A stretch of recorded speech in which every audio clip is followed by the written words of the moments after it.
Stranger Things Season 5 opens with a flashback to the day Will was taken into the Upside Down. While Will is huddled in the freezing cold inside a wooden shack, a Demogorgon suddenly appears. Terrified, Will runs for his life and desperately tries to climb up a tree to escape. However, the monster quickly spots him and gives chase. Cornered with no way out, Will jumps toward a nearby branch, but it snaps, causing him to fall to the ground unconscious.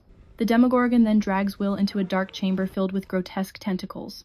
At that moment, Vecna appears. He connects a tentacle to Will's mouth and pumps a mysterious substance into his body, something designed to control the mind.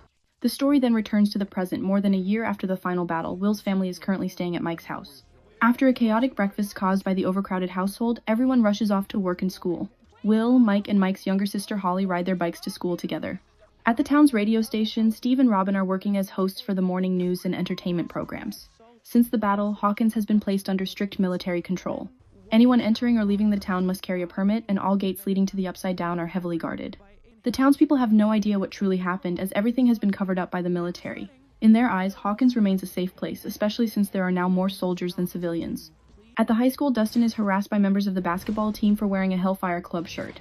Just as things are about to turn violent, Will, Mike, and Lucas step in. After a heated exchange, the basketball players storm off angrily. Dustin's friends advise him to blend in and avoid drawing attention to himself, but Dustin strongly disagrees, leading to an argument among them. Nearby, a missing person poster with Elle's face is posted on a wall. At the same time, the military is relentlessly chasing a young girl. Despite her attempts to escape, she is shot with a tranquilizer and knocked unconscious. The soldiers are quickly disappointed when they realize she is not Elle, the one they are hunting. Meanwhile, Elle continues to train day and night to fully regain her powers under the supervision of Hopper and Joyce. Everything seems to be progressing well. The military has maintained a single gate to the Upside Down and built a full-scale military base around it for research purposes. Periodically, the gate is open to allow supply convoys to pass through. Hopper often secretly hides inside cargo containers to infiltrate the Upside Down. They know Vecna is still alive and likely plotting revenge. Their mission is to locate him and stop his plan before it's too late. Elsewhere, Murray drives a truck into Hawkins. After a thorough inspection of his permit, the guards finally allow him through. Back at the radio station, the broadcast signal suddenly cuts out. Unable to find the cause, Steve and Robin call Jonathan and Nancy for help. After checking the documents, they suspect the transmission tower is malfunctioning and decide to climb it for inspection. Wanting to impress Nancy, both Steve and Jonathan volunteer to climb and eventually both reach the top. As expected, a signal cable has been severed. Once it's reconnected, everything returns to normal. Just then, Murray arrives. It turns out his truck is carrying supplies the group asked him to obtain. They may not be the best quality, but they're better than nothing. More importantly, Murray brings extremely valuable information. Tonight, a shipment will be transported, and the military will open the gate to the Upside Down. This is their chance to continue tracking Vecna's location. Robin immediately sends out an encrypted radio signal. Once decoded, both Mike's group and Hopper's team receive the message and begin preparing their plan. According to Murray's data, the shipment will arrive around 10 p.m. When the gate opens, Hopper will carry a tracking device and sneak into a cargo container to enter the Upside Down.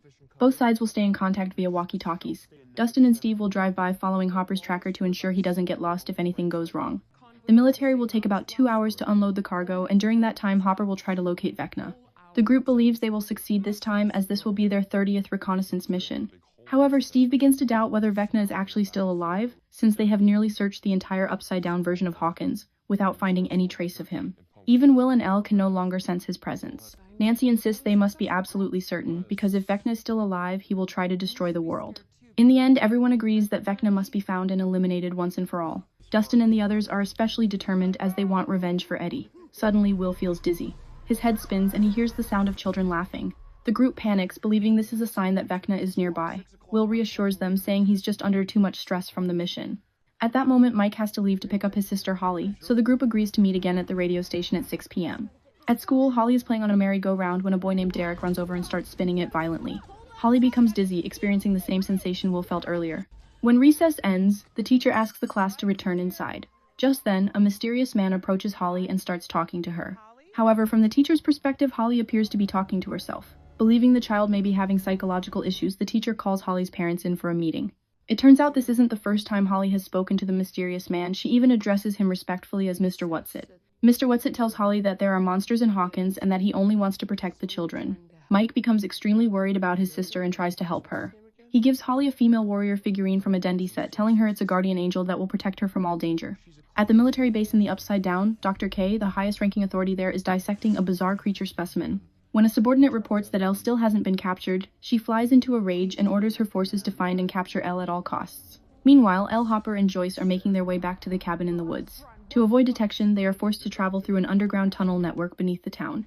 Elle desperately wants to join Hopper on tonight's mission, but he refuses, saying her powers are not fully restored yet. On top of that, the military is guarding the area heavily and actively hunting them. Despite Elle's insistence that she's ready to fight, Hopper remains firm, leaving her deeply disappointed. At the same time, Lucas and Will are at the hospital visiting Max. Since being attacked by Vecna, she has remained in a coma. The group constantly hopes she will wake up and often plays her favorite songs, praying for a miracle. In the next room, Robin has just arrived to visit her friend who works there as a nurse. The two are secretly dating. While they are being intimate, Will accidentally walks by and sees them. Embarrassed, he immediately runs away. At the cemetery, Dustin discovers that someone has written curses on Eddie's tombstone using blood. The blood is still fresh, and beneath it lies the corpse of a snake. Before Dustin can process what he's seeing, the basketball team members suddenly appear. They surround him and brutally beat him. Despite his attempts to fight back, Dustin is quickly knocked unconscious due to being outnumbered. When the meeting time arrives, everyone gathers at the radio station except for Dustin. The group tries contacting him via walkie-talkie but receives no response. While waiting, Mike and Elle reminisce about everything they've been through. They encourage each other and believe this time they will defeat Vecna and restore peace to Hawkins. Unable to wait any longer, the group decides to begin the operation. Jonathan takes Dustin's place and works with Steve to track Hopper's signal. Hopper enters the tunnel system and infiltrates an abandoned warehouse inside the military base. Mike and Lucas hide on a nearby tower, using binoculars to monitor the guards and relay information to Hopper.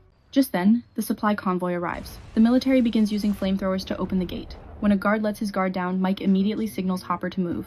Hopper quickly climbs into a cargo container and successfully passes through the gate. Steve and Jonathan pick up the tracking signal and begin driving toward Hopper's location. Everything is going smoothly until the convoy suddenly collides with something and comes to a halt. From the darkness, multiple Demogorgons emerge and launch a ferocious attack. At the same time, Will feels an icy chill run down his spine. In his mind, he sees visions of Demogorgons slaughtering soldiers as if he himself has become one of the monsters. The soldiers fight back but are taken down one by one. In the chaos, one soldier tries to escape by driving away, but a Demogorgon quickly catches him and kills him. With no one at the wheel, the truck crashes into a tree. Despite being injured, Hopper miraculously survives. Suddenly, Will collapses to the floor. Everyone rushes to help him. From the Demogorgon's perspective, it is heading toward a familiar place, Mike's house. Terrified, Will tells the group everything he saw. Hearing this, Nancy fears for her parents' safety and immediately drives there with Elle. Mike also receives the message and rushes to help. At that moment, Mr. and Mrs. Wheeler and Holly are still at home, completely unaware of the danger. Mr. Wheeler is practicing golf in the yard, while Mrs. Wheeler calmly drinks wine in the kitchen. In Holly's bedroom, electrical devices begin to flicker. Cracks form across the ceiling and a gate opens, allowing a Demogorgon to enter the real world. Holly panics and runs, but the monster grabs her leg and drags her toward the gate. Fortunately, her shoe slips off, allowing her to escape and run to her mother for help. At first, Mrs. Wheeler believes her daughter is hallucinating until the Demogorgon appears. The creature violently searches the house, unaware that mother and daughter are holding their breath while hiding in the bathtub. Just as they are about to be discovered, Mr. Wheeler hears the noise and rushes inside with a golf club. Before he can react, he is slammed into a wall and knocked unconscious. Mrs. Wheeler tries to escape with Holly, but the Demogorgon blocks the exit. With no way out, she chooses to fight to protect her daughter. She smashes a wine bottle to use as a weapon and attacks repeatedly, but the injuries only make the monster more aggressive. In the end, Mrs. Wheeler is overpowered. When Nancy and Elle arrive, it is already too late. Mr. and Mrs. Wheeler lie motionless in a pool of blood, and Holly has been taken. Seeing that the gate is still open, Elle immediately rushes into the Upside Down in pursuit, while Nancy calls an ambulance for her parents. Though critically injured, both are saved thanks to timely medical treatment. Nancy and Mike are devastated and terrified for Holly. They blame themselves for not stopping Vecna sooner, believing that if they had, this tragedy could have been avoided. Now, the most important thing is finding a way to rescue Holly. No one understands why Vecna targeted her, but it is clearly not a coincidence. Years ago, Will was taken at this exact same time, the moment when the monster first appeared and unleashed its nightmare upon the town of Hawkins. At the Wheeler house, the military arrives to investigate after receiving an alert. Upon spotting the remaining traces of a gate leading to the Upside Down, the colonel immediately orders his men to extract all surveillance footage from the surrounding area near the house. Meanwhile, Elle is following the trail left behind by the monster. Suddenly, she catches a glimpse of something moving in the darkness. Mistaking it for a Demogorgon, she instinctively launches an attack, sending the figure flying several feet away. To her shock, it turns out to be Hopper. Recognizing his daughter, Hopper is completely stunned, unable to understand why Elle is there. Elle quickly explains everything and insists they must chase the monster before the trail goes cold. Though reluctant to let her take more risks, Hopper has no choice but to go with her as they search for Holly. Back at the radio station, Will is still haunted by the memory of the Demogorgon slaughtering the soldiers. The experience feels so vivid that he almost feels as if he himself were the monster. Will believes his ability to tap into the hive mind has returned. He had felt it before, and it only stopped when his family moved to California. But ever since returning to Hawkins, the sensation has come back, stronger than ever. Hearing this, Robin suddenly realizes what's going on. She compares Will to an antenna and the monsters to radios. When they get close enough, the signal connects. If her theory is correct, Will could use his ability to locate Holly. Having once been trapped in the Upside Down himself, Will understands better than anyone what Holly must be going through and is determined to save her at all costs. However, Joyce strongly opposes the plan, unwilling to put her son in danger again. At the same time, Steve and Jonathan's car suddenly breaks down, forcing them to stop in the middle of the road. That's when Dustin shows up, his face bruised and battered. He lies, claiming he fell off his bike, but Steve quickly realizes Dustin was beaten up by the basketball team again. Still, they put it aside for now. Their top priority is rescuing Holly. At the hospital, Mike tells his sister about Mr. Whatsit, the mysterious man Holly once mentioned. He worries that if this person isn't imaginary, there must be a reason he's targeting her. To find answers, Mike and Nancy decide to talk to their mother. Sure enough, Holly had mentioned the man to Mrs. Wheeler before, but she assumed it was just her imagination. According to Holly, Mr. Whatsit was kind and always helped her. In reality, Whatsit was only a nickname. His real name was Henry. Mike and Nancy are left speechless because Henry is none other than Vecna. Back at the radio station, Will and Robin can no longer sit around waiting. They lie to Joyce, claiming the transmission tower needs repairs, and head out. Their first stop is the forest, where Will previously felt dizzy, hoping to pick up a signal leading to Holly. But once there, Will senses nothing. Then he suddenly remembers the sound of children laughing. Suspecting the source might be the elementary school, they decide to head there. Elsewhere, the military reviews the security footage. The images show Elle arriving at the scene with Nancy, yet earlier they had only seen Nancy. This leads them to suspect that Elle has entered the Upside Down. Dr. K immediately orders a unit to be dispatched to track her down. Around the same time, Hopper and Elle follow the Demogorgon's trail and come across a massive slime-covered wall. Nearby, they find one of Holly's shoes, confirming she passed through the area. It's very likely that Vecna is hiding behind the wall, which could explain why neither Will nor Elle has been able to sense him. Back in the real world, Will and Robin arrive at the elementary school. The moment Will sees the playground merry-go-round, everything clicks. The dizziness he felt earlier wasn't his own, it was Holly's perspective while she was on it. This means Will isn't just connected to the hive mind, but directly linked to Vecna's victims. Just then, a school bus pulls up. As Derek and the other children step off, Will is suddenly overcome by a chilling sensation, a clear sign that Vecna is nearby. Elsewhere, Holly is led by Mr. Whatsit, or rather Henry, to a magnificent mansion. The place looks beautiful, like something straight out of a dream. Henry tells Holly she'll be safe there and promises to bring other children to keep her company soon. He then says he has something to take care of and leaves her alone. Before going, he gives her one strict warning. No matter what happens, she must never step into the nearby forest. Over in the Upside Down, Hopper and Elle struggle to find a way past the massive wall. Even when Elle pushes her powers to the limit, she still can't break through it. Just then, a squad of soldiers moves in on their position. Mounted on an armored vehicle is a neural suppression device that emits a disruptive frequency, causing Elle excruciating pain and making it impossible for her to focus her powers. It turns out this is the military's countermeasure against people with abilities like hers. As the soldiers close in, Hopper and Elle duck into a nearby blind spot. Unfortunately, one soldier notices a knife Hopper accidentally left embedded in the wall and immediately alerts the others. When a soldier is about to uncover their hiding place, Hopper acts fast and shoots him, triggering a fierce firefight. Outnumbered and under heavy fire, Hopper tosses 2 grenades to slow the soldiers down, then manages to shoot and destroy the suppression device. With the interference gone, Elle's powers come flooding back. She steps out and swiftly takes down the last remaining soldier. Back in the real world, Will explains to everyone that he can connect directly to Vecna's victims. Earlier at the elementary school, he was pulled into the hive mind again, this time seeing everything through Derek's eyes, confirming that Derek is Vecna's next target. The group immediately begins forming a plan to help him. Meanwhile, Holly is still enjoying her carefree life inside the mansion. While trying on new dresses, she suddenly hears the doorbell ring. She runs to check, but no one is there. Instead, she finds a letter left behind. The message instructs her to cross the forest to a marked location, claiming that Henry is in danger and needs her help. Holly instantly becomes suspicious since Henry explicitly warned her never to go into the forest. Still, after hesitating for a while, she decides to take the risk and follow the directions. Guided by the map, Holly arrives at a towering cliff. In the middle of the rock face is a narrow, pitch-black crevice.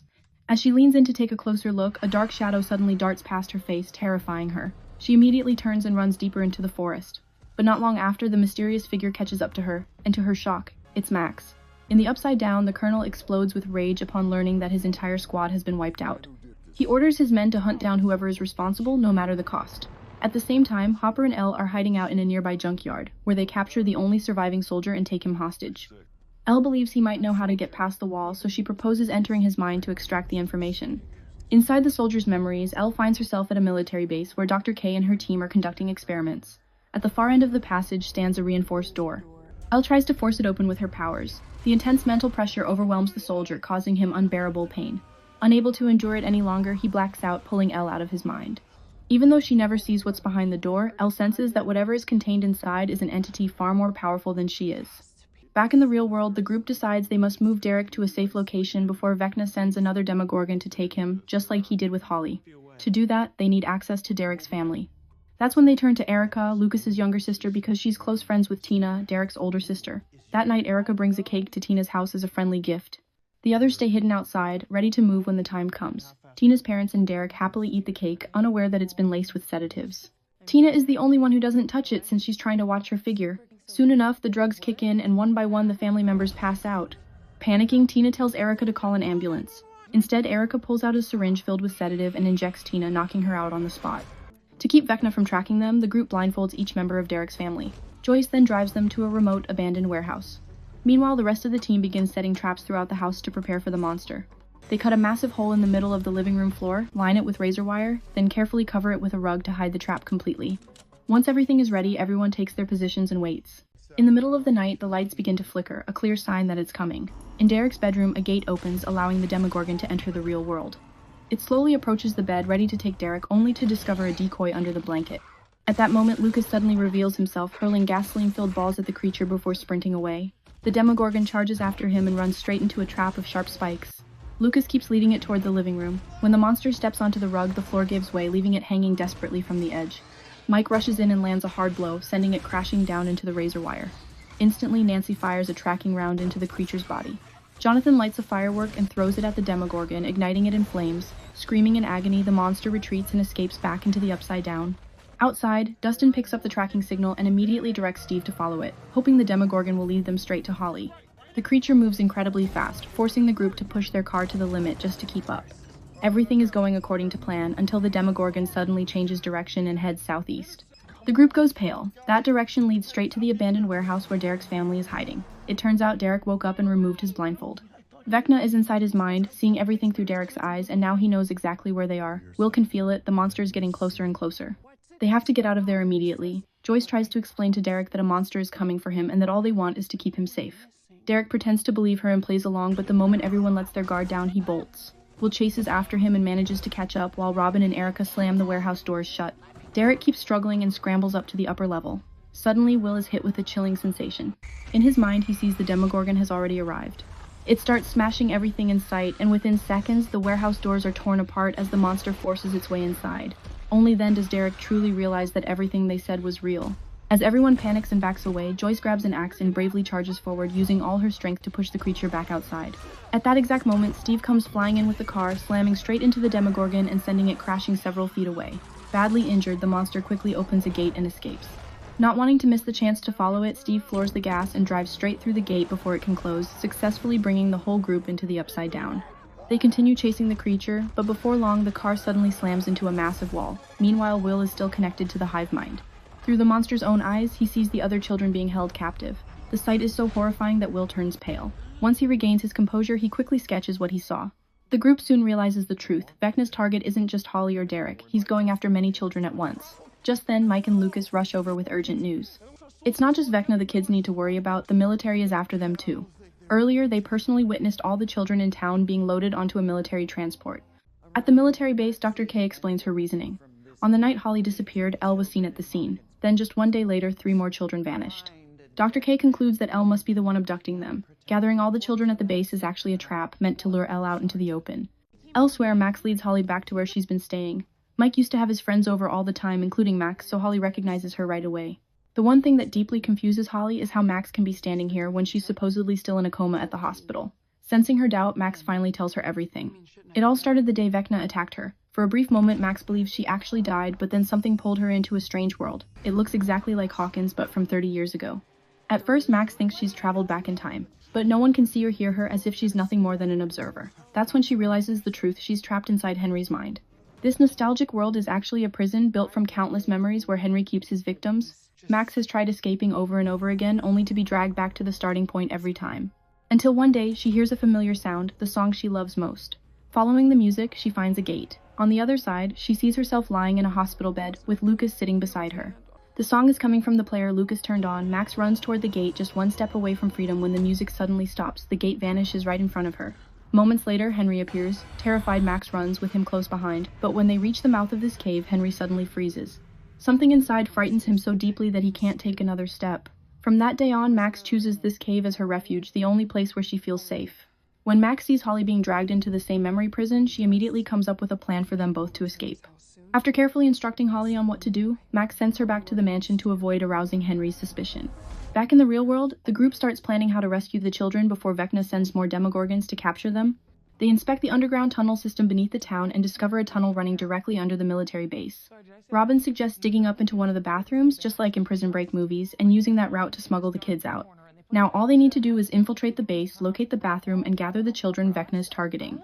However, breaking into a heavily guarded military base is no easy task. The only person who can walk in without raising suspicion is Derek, the one child the military hasn't taken yet. After receiving detailed instructions, Derek heads into the base alone, claiming that his classmates have all gone missing. Just as expected, the guards don't question him and escort him inside.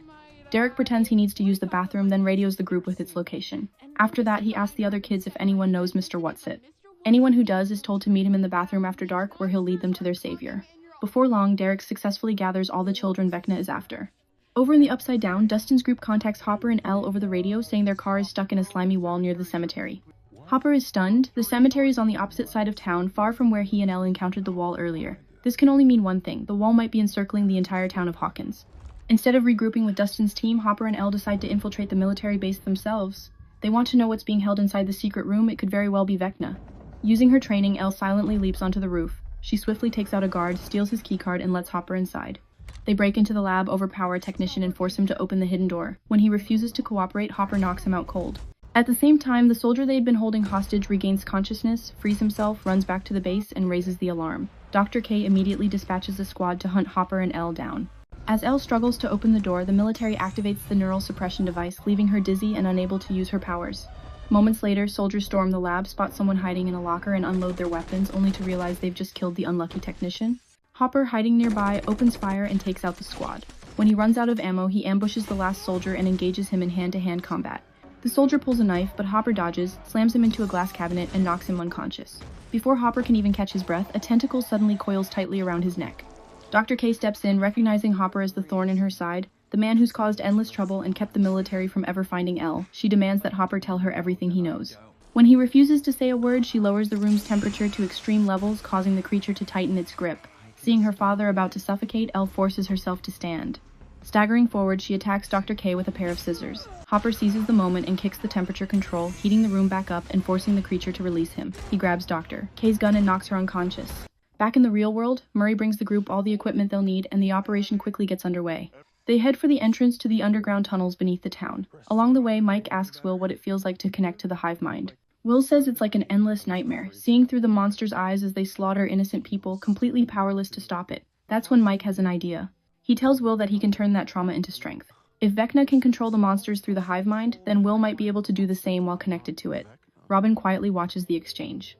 From the way Will looks at Mike, she realizes something Will has never said out loud. He likes Mike, and those feelings have been tearing him apart. To help Will find his courage, Robin shares a personal story. Back in 9th grade, she was madly in love with a girl named Tammy. She built countless perfect scenarios in her head until one day Tammy got a boyfriend. Everything collapsed overnight. But in the end, Robin realized she'd been searching for answers in other people when the answer was inside her all along. Once she let go of the fear of being her true self and chose to live freely, happiness and meaning followed on their own. The story deeply moves Will. For the first time, he starts seeing his true self in a more positive light, no longer trying to hide from who he is. Just then, the group reaches their destination. Mike and Lucas begin digging through the soil above them, opening a path straight into the military base. In the Upside Down, Hopper hands Elle a compass and tells her to make her way to Dustin's group. Elle refuses to leave on her own, and that's when she notices the explosive strapped to Hopper's body. Hopper explains it's just a backup plan. If things go wrong, then at the very least he'll take Vecna down with him. He reassures Elle, telling her how incredibly proud he is of her and everything she's accomplished. With that, Hopper turns and walks back toward the chamber. Elle desperately tries to stop him, but the neural suppression device leaves her dizzy and too weak to move. Memories of his young daughter, who died from a terrible illness, flood Hopper's mind, hardening his resolve. Even if it costs him his life, he's determined to destroy Vecna and protect the people he loves. At the cemetery, Dustin's group attempts to break through the wall. After doing the math, they realize it's impossible. Just as suspected, the wall forms a closed circle around the entire town. At the center of that circle lies Hawkins National Laboratory, the birthplace of the nightmare, and the site where the very first gate to the Upside Down was opened. Believing the wall is connected to the lab, the group decides to head there to investigate. Meanwhile, Mike and Lucas finish digging their way up into the bathroom. Joyce starts sending signals over the radio. Receiving the message, Derek motions for the other kids to move toward the bathroom. Using a ladder, they carefully guide the children down into the tunnel. While waiting for the rest, Robin leads 3 of the kids out first. Everything goes smoothly until it doesn't. Earlier while digging, they accidentally damaged a water pipe and water begins spreading through the area. Mike and Will try to seal the leak, but the water keeps spreading into the next room. A curious girl comes to check it out, spots the strangers, and immediately runs off to alert the guards. Realizing the plan has been exposed, Derek rushes the remaining kids into the bathroom and barricades the door. Mike and Will quickly move in to help. But moments later, the soldiers break through and the group is captured. Only Lucas manages to lead two of the children into the tunnel in time. Outside, Robin's group has already made it out. Murray has a vehicle ready to get the kids out of town, far beyond Vecna's reach. Meanwhile, Mike and the others are brought before the colonel. They explain that the children are in danger and need to be taken out of Hawkins immediately. The colonel refuses, insisting the base is the safest place for them. As the argument continues, the lights suddenly begin to flicker. In Will's mind, he sees the Demogorgons closing in. Seconds later, one bursts up from the ground and attacks. The soldiers open fire, but their bullets barely slow it down. More Demogorgons emerge, joining the slaughter. One by one, the soldiers are brutally killed. Mike and Joyce try to get Will and the children out of there. They don't make it far before another Demogorgon blocks their path. Just in time, a soldier uses a flamethrower to drive it back. However, the creature's pain hits Will like a truck. Because he's still linked to the hive mind, he feels everything it feels, and so do all the other Demogorgons. In the Upside Down, the neural suppression devices suddenly shut down. Hopper has disabled them. He returns to Elle and leads her to the secret chamber. Elle freezes when she sees what's inside. It isn't Vecna. It's Kali, her sister who possesses the power to create illusions. At the same time, Vecna steps through a gate into the real world. Bullets are useless against him, and even attacks from flamethrowers are effortlessly deflected. Anyone who stands in his way is instantly killed. In mere moments, the entire military force is wiped out. Vecna then resurrects the Demogorgons back and commands them to capture the children. In the tunnels, Lucas's group is blocked by two Demogorgons. Lucas steps forward to protect the children and is brutally injured. Above ground, Murray tries to drive the kids away, but the monsters catch up and leap onto the truck bed. The vehicle swerves violently before flipping over. One by one, the children are dragged through gates leading back into the Upside Down. Back at the base, Vecna pulls Will closer and reveals why he targets children. They're weak both physically and mentally, which makes them easy to break and easy to control. Will was the first to show him that truth, and now Vecna is hunting children just like him. With that, Vecna coldly walks away. Will suddenly remembers the first time he met Mike, the bright, carefree days when they were just kids. Whether it was friendship or something more, they once shared a time that was innocent, joyful, and full of happiness. That memory becomes the answer Will has been searching for all along. Back in the present, the Demogorgons prepare to finish off Mike and the others. But just as they're about to strike, their bodies freeze in midair, lifted off the ground. One by one, their limbs begin to snap and twist exactly like the way Vecna kills his victims. There's only one difference this time. The one doing it isn't Vecna, it's Will.